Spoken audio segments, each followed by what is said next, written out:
अस्सलाम वालेकुम students, hope you are doing well. Accounting circle के चैनल के ऊपर खुशामदीद। स्टूडेंट, जैसा कि आपको मालूम है कि हमारा अकाउंटिंग फॉर डेप्रिसिएशन का चैप्टर चल रहा था और आज के लेक्चर के अंदर हम प्रॉब्लम नंबर 8 का पार्ट ए और पार्ट बी डिस्कस करेंगे। पार्ट ए के अंदर हम स्ट्रेट लाइन मेथड के साथ साथ एक्सचेंज ऑफ मशीन का कॉन्सेप्ट डिस्कस करेंगे और इसके बाद सेकंड पार्ट में हम डिस्पोजल वगैरह का पार्ट भी डिस्कस करेंगे। सो वीडियो पूरी देखने से पहले मेरे चैनल को सब्सक्राइब करें और वीडियो को ज़्यादा से ज़्यादा शेयर करें।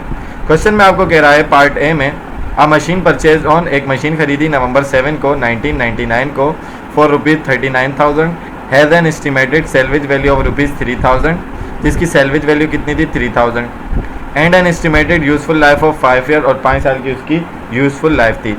It was exchange with a new equipment, वो न्यू इक्विपमेंट के साथ या न्यू मशीन के साथ जो है वो एक्सचेंज हो गया, जिसकी अपनी कॉस्ट कितनी थी न्यू वाले की 40,000 ऑन में 8/2002, ठीक है ना, यानी कि 3-4 साल इस्तेमाल करने के बाद। An allowance of ₹12,000 was made for the old machine and the balance paid in cash, ठीक है ना। जब आपने नई मशीन या न्यू इक्विपमेंट एक्सचेंज किया तो जो पुरानी मशीन थी उसके बदले में जो आपका अलाउंस हुआ, या ट्रेड इन अलाउंस कहते हैं इसको। ट्रेड इन अलाउंस का मतलब होता है selling price of old machine, ठीक है ना, वो उसके 12,000 और बाकी जो पैसा बचा बैलेंस उसके लिए आपने कैश दे दिया। तो कह रहे हैं कि रिक्वायर्ड में give the necessary journal entry needed on May 8, 2002 को आपने नेसेसरी जनरल एंट्रीज बनाकर दिखानी है। तो सबसे पहले तो आप 1999 से लेकर नवंबर से मई तक का आप डेप्रिसिएशन निकालेंगे, उसके बाद एक्सचेंज करेंगे। तो साल ख़त्म आपका दिसंबर हो रहा है, क्योंकि उसने आपको यहाँ पर मेंशन नहीं किया, तो इसका मतलब 1999 में नवंबर और दिसंबर 2 मंथ का डेप्रिसिएशन होगा। और मई के अंदर आपने एक्सचेंज करवा लिया तो जनवरी, फरवरी, मार्च, अप्रैल 4 महीने का डेप्रिसिएशन 2002 में होगा। ये आपको ध्यान से कंप्यूट करना पड़ेगा। तो आपके पास मेथड नहीं बताया हुआ तो आपके पास कौन सा आएगा, स्ट्रेट लाइन मेथड। तो computation of annual depreciation by using straight line method, annual depreciation का formula cost minus salvage value divided by total life या यूजफुल लाइफ। 39,000 की इसकी कॉस्ट थी, 3,000 इसकी सेल्वेज वैल्यू माइनस करवाया 36 और 5 ईयर लाइफ से डिवाइड करवाया, तो सालाना डेप्रिसिएशन इसका कितना आ गया 7,200। अब इसका 1999 का डेप्रिसिएशन निकालेंगे। 1999 में नवंबर टू दिसंबर, तो साल में होते हैं 12 महीने, कितने महीने यूज़ की 2, तो 72,000 मल्टीप्लाई बाय 2 डिवाइडेड बाय 12, तो 1999 का डेप्रिसिएशन 1200 आ गया। उसके बाद स्ट्रेट लाइन में हर साल डेप्रिसिएशन आता है सेम, तो ड्यूरिंग जनवरी 1 टू दिसंबर 2000, तो 72,000 ही आएगा, मल्टीप्लाई बाय 12 डिवाइडेड बाय 12, तो 7200 ही आएगा। इसी तरीके से 2001 में भी सेम डेप्रिसिएशन आएगा 7200, लेकिन 2002 में मई के अंदर आपने मशीन जो है वो क्या कर दी, वो एक्सचेंज करवा ली, तो 4 महीने का यानी कि जनवरी टू अप्रैल तक का जो डेप्रिसिएशन है वो कंप्यूट किया जाएगा, ठीक है ना। तो 7200 मल्टीप्लाई बाय 4 डिवाइडेड बाय 12 से आप डिवाइड करवाएंगे तो 2400 का आपका डेप्रिसिएशन निकल जाएगा। तो अब आपने न्यू मशीन से एक्सचेंज करवाना है तो गेन और लॉस ऑन एक्सचेंज आपको कंप्यूट करना पड़ेगा। तो आप पिछले मशीन का या पिछले एसेट का आप अलाउंस फॉर डेप्रिसिएशन कंप्यूट कर लें, 1200 प्लस करवा लें सारा, 7200 और 2400, तो ये 18,000 रुपये का टोटल इसका अलाउंस फॉर डेप्रिसिएशन है। तो जब आप एक्सचेंज करते हैं तो उसके ऊपर गेन और लॉस किस तरीके से निकालते हैं कि कॉस्ट ऑफ मशीन जो ओल्ड थी 3900, उसका अलाउंस फॉर डेप्रिसिएशन 18,000 माइनस किया, तो बुक वैल्यू आपके पास कितनी आ गई 21,000।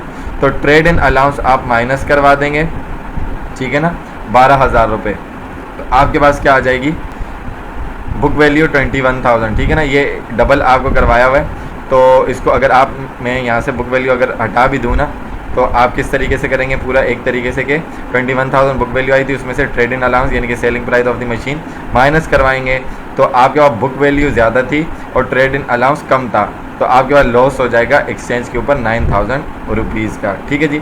और आपने एडिशनल कैश कितना पे किया, उसका फॉर्मूला क्या होता है कि कॉस्ट ऑफ न्यू मशीन, उसमें से ट्रेड इन अलाउंस जब आप माइनस करवा देते हैं तो बकाया कैश आपने कितना पे किया 28,000 रुपये का पे किया। तो आपने इसके ऊपर एंट्री बनाकर दिखानी है जो कि आपने उसने आपसे एंट्री मांगी थी। उसके बाद हम पार्ट बी की तरफ जाएंगे। तो न्यू इक्विपमेंट आपने 40,000 का ख़रीदा, तो इक्विपमेंट एसेट बढ़ता है डेबिट 40,000 रुपये से। जो पुराना एसेट था उसका डेप्रिसिएशन, क्योंकि वो एक्सचेंज हो रहा है जा रहा है, तो उसका डेप्रिसिएशन अलाउंस क्लोज करके डेबिट हो जाएगा 18,000 से, allowance for depreciation debit. Loss आपका एक्सपेंस अकाउंट है बढ़ता है तो डेबिट हो गया 9000 से loss on exchange debit. Additional cash आपने 28,000 रुपये दिए तो कैश हो गया क्रेडिट। और ओल्ड मशीन की कॉस्ट 39,000 थी वो हो गई क्रेडिट। दोनों साइड आप देख सकते हैं कि आपका जो है बैलेंस इक्वल आ रहा है। और ये दोनों साइड का बैलेंस क्या है देखें 40,000 प्लस 18,000 तो ये आपके पास 58 हो गया। 58 और 9 67,000 और यहाँ पर भी 67,000 का जो बैलेंस है वो आपके पास इक्वल आ रहा है। उसके बाद हम पार्ट बी पर चलते हैं जो कि आपको क्वेश्चन में कह रहा है। पार्ट बी में कहता है कि एन इक्विपमेंट विच कॉस्ट ₹25,000 एक इक्विपमेंट है जिसकी कॉस्ट 25,000 है। Had an estimated useful life of 5 year उसकी यूजफुल लाइफ 5 साल है। And I scrap value of ₹5,000 और उसकी स्क्रैप वैल्यू भी 5,000 है।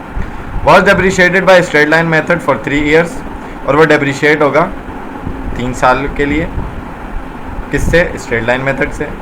एट एंड ऑफ 3 ईयर 3 साल के आखिर में या 3 साल के बाद it was exchange with a new equipment वो एक्सचेंज हो जाएगा नए इक्विपमेंट से विद प्राइस ऑफ ₹36,000 जो कि नया जो इक्विपमेंट आएगा वो कितने का होगा 36। पुराना वाला कितने का है 25,000 का।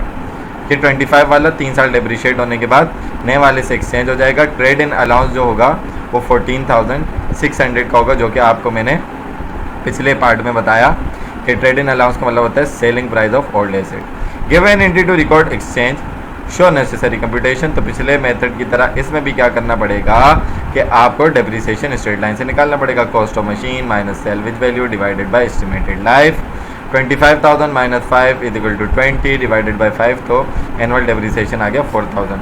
अब वहाँ पर डेट गिवन थी यहाँ डेट गिवन नहीं है तो हर साल का पूरा साल कंज्यूम करेंगे तो 4,000 4,000 4,000 3 साल का डेप्रिसिएशन 4 3 आप मल्टीप्लाई करवाएंगे तो आपका अलाउंस फॉर डेप्रिसिएशन 3 साल का हो जाएगा 12,000 रुपये। ठीक है जी। तो ये आपका अलाउंस फॉर डेप्रिसिएशन है जब आप एक्सचेंज करेंगे अपने एसेट को। तो कंप्यूटेशन ऑफ गेन और loss on exchange on machine cost of machine यानी कि ओल्ड वाली 25,000 माइनस करवा देंगे अलाउंस जो कि मैंने आपको अभी बताया कि कितना आएगा 12,000 तो बुक वैल्यू आ गई 13,000। ठीक है जी। यहाँ पर क्लोज कर लें या आप डायरेक्टली ट्रेड इन अलाउंस को माइनस कर लें और इस वाले पार्ट को आप हटा दें कोई मसले वाली बात नहीं है। तो 13,000 में से आपने ट्रेड इन अलाउंस माइनस करवाया तो आपके पास ट्रेड इन अलाउंस यानी कि selling price of the old asset उसकी बुक वैल्यू से ज़्यादा है तो आपको गेन होगा gain on exchange of machine 1,600 रुपये का। ठीक है जी। उसके बाद उसने कहा था कि आपने एंट्री बनाकर दिखानी है तो उससे पहले आप एक कंप्यूटेशन करेंगे कि बाकी अमाउंट आपने कैसे कितना पे किया उसने बोला नहीं था बट आप उसको बताएंगे। तो कॉस्ट ऑफ न्यू मशीन कितनी है 36,000 पिछले के सेलिंग प्राइस कितनी गई 14,600 तो आप बैलेंस 21,400 का कैश से पे करेंगे। तो एंट्री बनाएंगे न्यू मशीन आपकी हो जाएगी डेबिट 36,000 की। पुराने का डेप्रिसिएशन क्लोज करेंगे 12,000 से अलाउंस फॉर डेप्रिसिएशन डेबिट। पुराने को आपने जब बेचा और न्यू को ख़रीदा तो एडिशनल कैश दिया। कैश एसेट है एसेट कम होता है तो क्रेडिट 21,400। मशीन पुरानी वाली एसेट है कम होता है क्रेडिट एक्सचेंज के लिए 25,000 से क्रेडिट। गेन रेवेन्यू नेचर रखता है बढ़ता है तो क्रेडिट 1,600 से तो आपकी नरेशन आ जाएगी to record gain on exchange of machine और पुराने वाले में थी to record loss on exchange of machine वाली नरेशन। ठीक है जी। सो आई होप कि ये दोनों पार्ट आपको अच्छे तरीके से समझ में आ गए होंगे। अगर इसके अंदर आपको कोई भी कन्फ्यूजन होती है तो आप कमेंट सेक्शन में क्वेश्चन करके पूछ सकते हैं।